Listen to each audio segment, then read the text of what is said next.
पळीनी एक पळी पाणी घ्यायचं आहे. तर इथे तुम्ही बघू शकताय अशा प्रकारे आपल्या उजव्या हातामध्ये पाणी घ्यायचं आणि आपल्याला एक मंत्र बोलायचा आहे.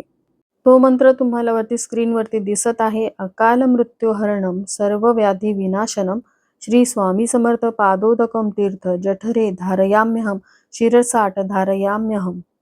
आता हा मंत्र तुम्हाला बोलायचा आहे. जर तुम्ही ही सेवा केंद्रात जाऊन करणार असाल तर मग तिथे गेल्यानंतर सेवेकरी तुमच्याकडून ही सेवा करून घेतील. तिथे तुम्हाला एक नारळ आणि गुलाबाचं फूल घेऊन जायचं आहे.